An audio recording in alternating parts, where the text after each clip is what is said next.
ra'iisul wasaaraha ummadda Soomaaliyeed intii yarayd oo uu hayay wuxuuna dareensiiyay Soomaalinimo Soomaali waa kala yaacday waxaan aaminsanahay in uu yahay midkii isu keeni lahaa Soomaaliya Soomaali midkii isu keeni lahaa in uu yahay ayaan dareensanahay waxaan doonayaa maanta nin aan xoog u daneeyo oo aad iyo aad u jeclahay baa jira oo la yiraahdo Xasan Khayre ra'iisul wasaaraha dalka Soomaaliya ninkaas oo ku taageero aniga run ahaantii anu waxaan dadkii burburkii la kowsaday baan ahay run ahaantii ma arag nin wax saa u qabanaya intaan aqliyeystay ma arag waxyaabo ninkan aan ku jeclay waxa kamid ah inuu ma taqaanaa maxaabuusta Soomaalida oo dibadda ku jiday inuu dib u soo celiyay waxyaabaha kale waxaan ku jeclahay inuu noo soo saaray wasiiro fiican oo ma taqaanaa kuwa dibadda iyo kuwa gudaha aad iyo aad tayo u leh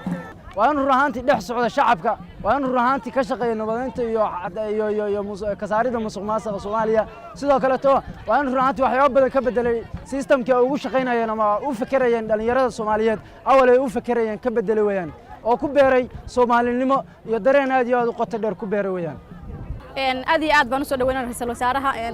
waana ra'iisul wasaarihii ugu dhalinta yaraa sida muuqata waana ra'iisul wasaare wata dareenkiisa dadku iyagoo aan maxay hayto xataa aan dareen hore qabin baa wax moodo inay shucuurtoodu tahay shucuur aad iyo aad u sareysa aad baan u soo dhaweynaa aad baan u taageernaa markastana waa taageeraynaa maanta kaliya ma